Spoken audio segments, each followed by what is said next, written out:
Good morning, Year 10, and welcome to the work for the week beginning June 29th, 2020. So what I want you to focus on this week is actually use this week as a catch-up week. Next week we have an assessment week, and there's only 3 weeks of term to go. So I want us to focus this week on completing anything that you haven't done since the beginning of the summer term. Don't worry about work before then. I think in terms of getting it done and getting it done well, I think if you've not done it, you have to accept that that's a lost learning opportunity, and we need to be realistic about that.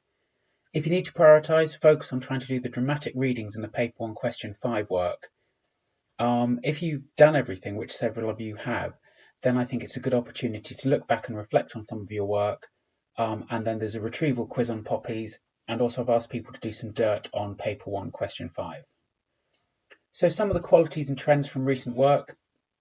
Looking at the paper 1 question 5 response, this was the one which talked about the story was writing about a bad decision and the image was a cinema. Now, most people wrote about the image rather than a bad decision. That again tends to follow the national trend. I think people's eyes are naturally drawn to the image and tend to go with that. Many of the stories presented either, again, there was quite a strong split here. It either tended to be dystopias or richly descriptive perspective of the present. And there's some really beautiful descriptive writing. 4 people whose work I picked out. Isabel, her story was about a post-pandemic cinema trip where people are in individual pods, and there's this great sense of history and a real world creation coming through there. Angus, he wrote about a bad decision, and he talked about, he had a very clever structure with his writing, which I'll show you in a minute. Isabel just showed really impressive attention to detail in her writing. She did the cinema as well. And Hannah, who wrote about a bad decision, created a really substantial and powerful narrative, an unusual and sad story actually, and it was really impressive to read. Lots of great work over the last couple of weeks, but those are 4 people I really wanted to highlight. So the next thing to think about is then how we're annotating poetry, because just to make sure that this is done really well as opposed to in a tokenistic way. The reason you want to be doing this well is that it gives you an entire kind of toolkit of useful references and ideas when you're revising these poems. So it means you can go back over them and actually focus in on the key points. So I picked out 2 people's annotations which I really liked, and at the top you have Isabella's and at the bottom you have Amelia's. Now here we've got both of them annotating My Last Duchess. One of the things Isabella did that I think is really clever is she's using post-it notes for the context. So it allows her in her booklet or on paper to focus all her notes on the themes and content and structure of the poem, and then we have 2 or 3 separate post-it notes for each poem about the context, the literary, historical and social context. And again, imagine if you have that for every one of the poems. That's an incredibly detailed and rich set of information. Amelia's notes, she's been using a kind of mind mapping where she takes an image which she's highlighted, draws a line to some ideas and discusses it, and then draws further lines to deepen and enrich the discussion.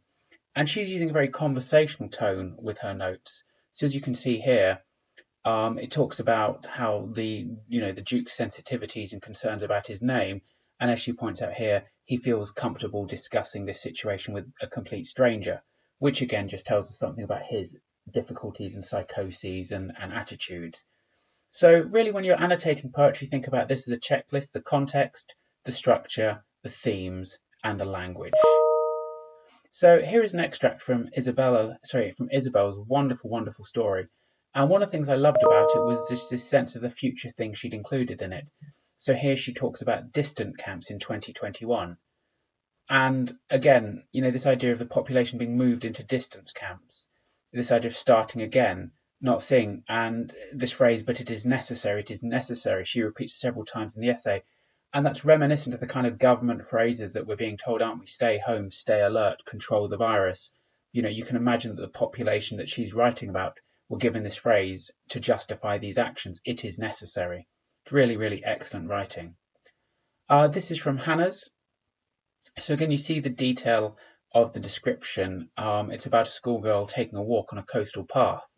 And you see the depth and richness of her description. The birds dancing, the sky a vibrant blue, a few light wispy clouds. So it's really, really bringing you in as a reader, isn't it? And it really draws you into these things. And certainly, I'm able to see this scene really clearly through the quality of Hannah's description.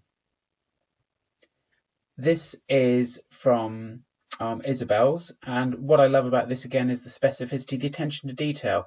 Isabel bothered to look up the Kino Culture House, which is the picture that I'd given you, and she's actually found out it's in Vienna. She's talking about a cafe which is opposite it, and again, it's just these lovely sense of details.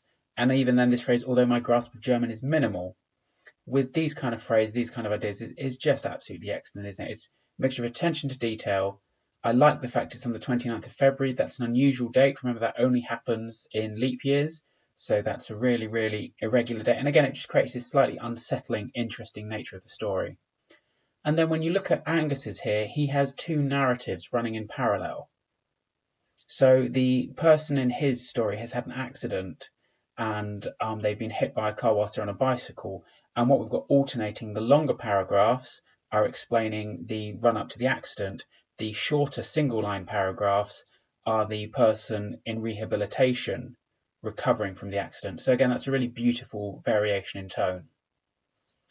So next week then is assessment week, and I'm going to give you a choice of activities that you can choose from to provide me with some guidance and use some guidance, I think, on the depth of your understanding of this half-times work.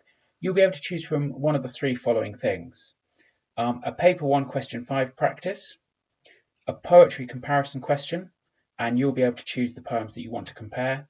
Or the third thing, and I want to just be a bit more ambitious in terms of how we're assessing, an interview on Teams asking you about any two of the poems of your choice to discuss with me.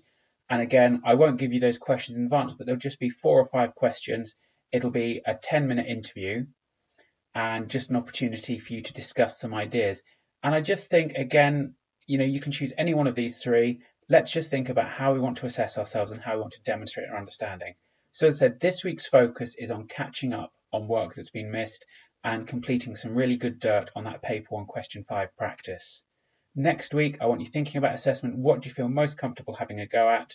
What kind of learning do you want to prove? And again, if you're feeling confident, an interview on Teams, I think, would be a really, really good way to prove your learning.